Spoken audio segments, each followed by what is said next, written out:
Hi, I'm Lisa Kowalczyk, Executive Director of the Medicine Hat and District Chamber of Commerce, and joining me is Amy Zuk. She's the owner of Safety Buzz, and they've invested in this community for over 10 years, have been just an amazing community builder.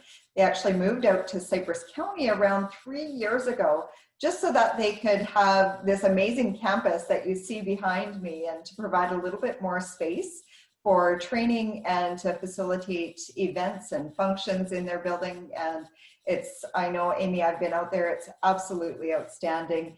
And you've been so key during COVID. I know you've provided some webinars and education with regards to hazard assessments and just trying to help businesses and trying to figure out this whole world that we're living in. And of course, you've also recently been a nominee for our Business Ethics Award. Of course, we're recording this before the Business Awards, and we're so proud of the work that you've done and the contributions you've made to this community. So tell us a bit about Safety Buzz and the value you've been bringing to our community and the value you offer to businesses. Well, thank you, Lisa. When it comes to the Safety Buzz campus, if we look at our core value, it's training people to protect themselves for what matters most. So we look at what we do as a service for anybody and everybody.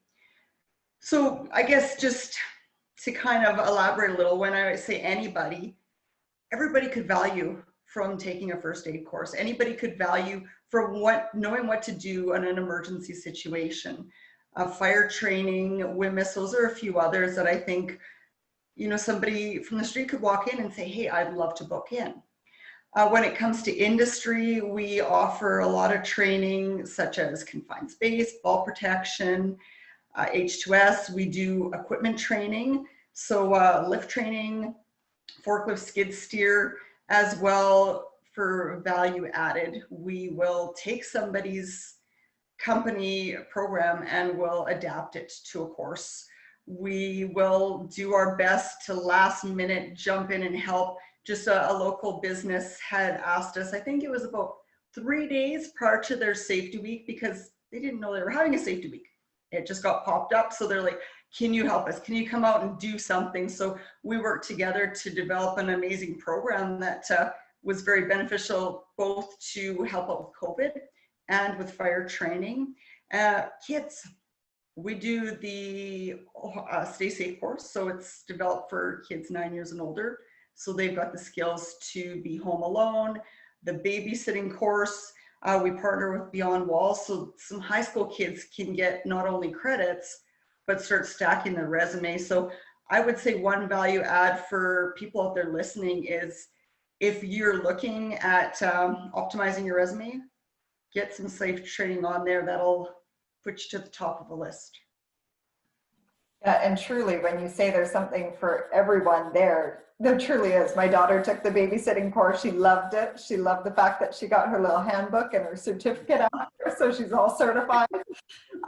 But you also do motivational speaking and things outside of safety as well. Can you touch a little bit on that too? Sure, I'd love to. Yeah, as a John Maxwell speaker, trainer, coach, I've developed programs, actually one that I'm really excited about. It still has to do with safety, but it's a safety leadership course. And it really pushes people to look at how to motivate others to be safe, because we're all very different people. So in general, we've got different tendencies, different communication styles. So I do training which would encompass that safety side of things, or just in general. Everyone communicates, few connect, real success. Those are amongst two of my personal favorite courses that just help build your team, build your community, and empower people. So, that's something I'm really passionate about. Being a business owner for, it's coming close to 20 years. I feel a lot of what I've learned over the years are things that I can really help and benefit others with. You've truly done that through COVID. So what have you been doing to adapt and cope with COVID-19, and how have you adapted your company and the services that you provide? Because I know you've been helping a lot of other people but you're having to adapt in this new world as well. Yeah, for sure.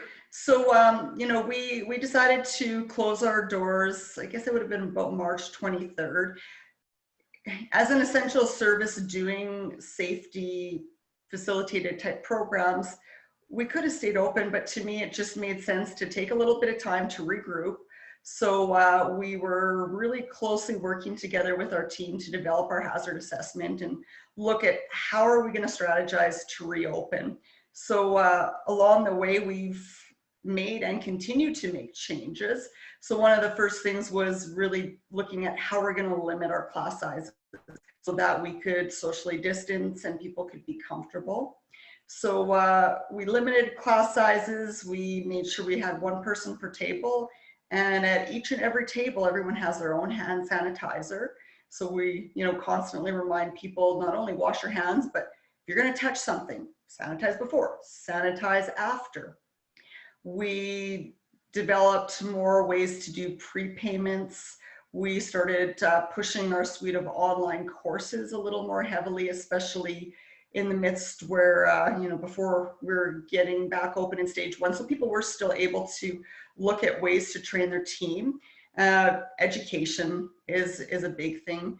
Using our newsletters to educate people on not only what we're doing, but how they can better be suited with the hazards of COVID.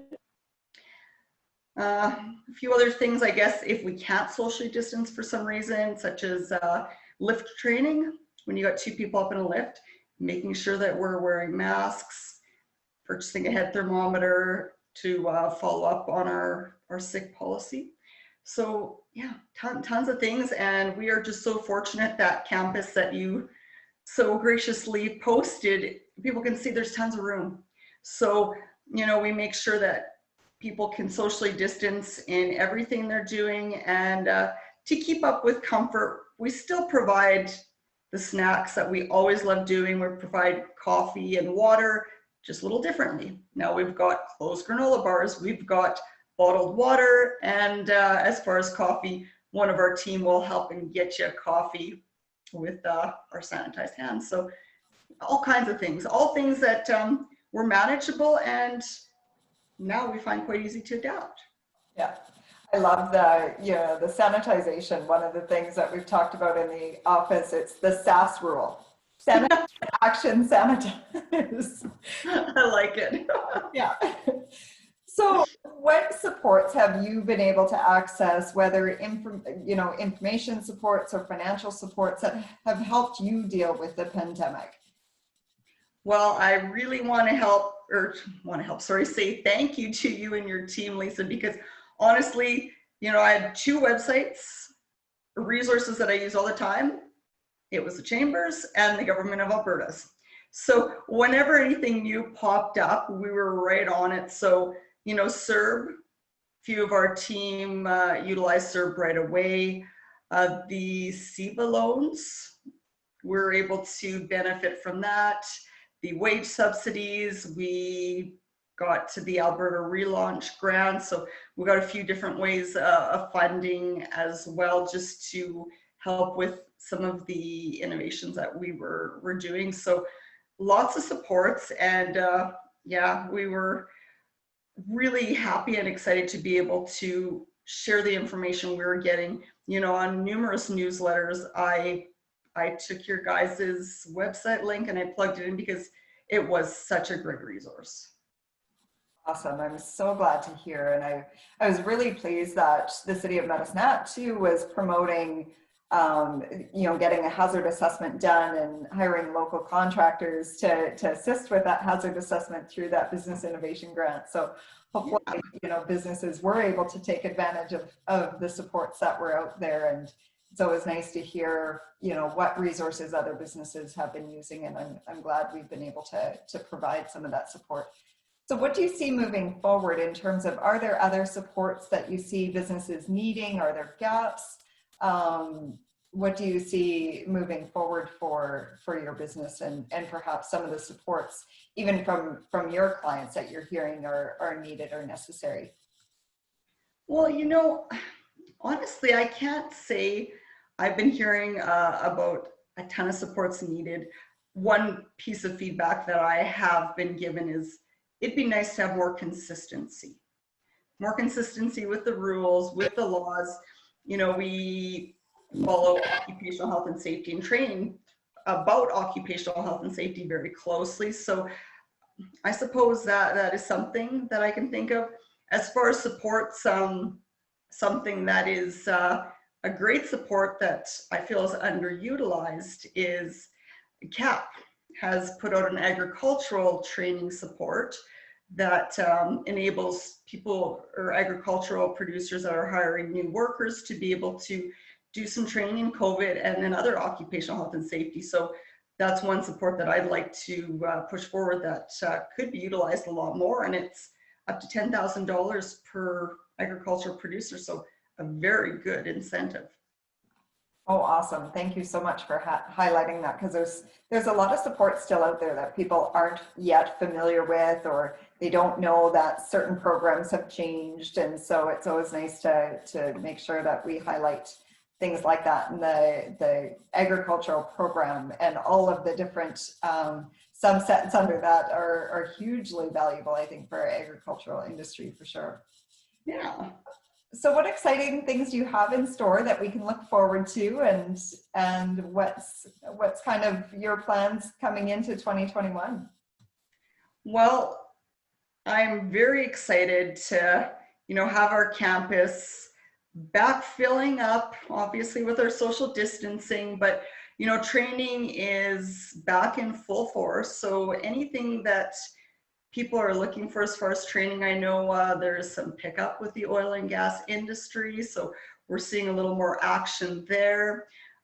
We'd like to be able to provide more support. We're in the midst of building a couple online courses, as well as working more towards facilitating some virtually led courses. Some clients are looking for that. I feel that more could utilize some of those benefits that we're looking to offer. Something that is going to be quite new, and it might be more towards later 2021, but having safe self-storage in the campus. We've got a very big backyard that a lot of people aren't aware of, so we're going to utilize some of our front yard more for equipment training and have that extra space, and just be better equipped when it comes to the safety management end of things. We've got a few safety supervisors out there that have been working on a lot of the turnarounds, some safety watch personnel. So just letting people know that it's not just training that we do, but we help manage safety on sites as well. I guess on that note, in terms of those additional services, I know one thing we've received a lot of inquiries on is facilities, because there's limits in terms of facility bookings and what people can utilize for meeting room space now that there's all these additional requirements. You guys do have a phenomenal space, and there's so much room in your campus. So can people come in now and book that for their meetings or smaller events where they just need that little bit of extra space for the physical distancing? Yeah, for sure. Obviously, we have COVID protocols in place, so we've got limits as well, but we do have our space that certainly smaller events, it's quite perfect. It's very cozy, and I think the decor fits perfect for people just to come out and hang and enjoy. Awesome. So just to wrap up, Amy, I always ask, what's that one piece of advice that you would offer up to other businesses that you think is critically important for businesses right now? Well, I think just in general, when we look at safety, not everybody realizes that doing things safely as an employer is not just a choice, it's a legal requirement. And, some workplaces just need that little bit of extra help in knowing what some requirements are. So, one quick, easy tip is for employers to know that every workplace out there needs to have at least one first aider. In doing this, our training is a team builder. You're getting your team in, you're showing that you value them and their safety. You could save a life, you could protect your assets, as well, just making sure that you're compliant with the law. Yeah, and you have some great resources. I know you've communicated them out in the newsletter. You've provided in your newsletter the hazard assessment template, of course, OH&S, the hazard assessment handbook that's available that people can use as a guide.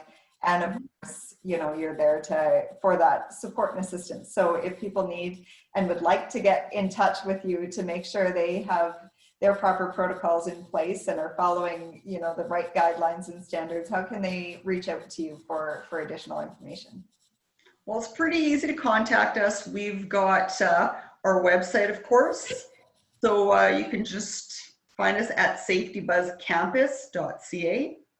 You can email us. Our general email is admin@safetybuzzcampus.ca. We're all over social media, Facebook, Twitter, LinkedIn. So you know what, reach out, whichever works best, and we'd be glad to help out. Awesome. Thank you so much for your time today, Amy, and for helping our business community through what has been a very challenging time. Well, thank you as well, Lisa. Always a pleasure.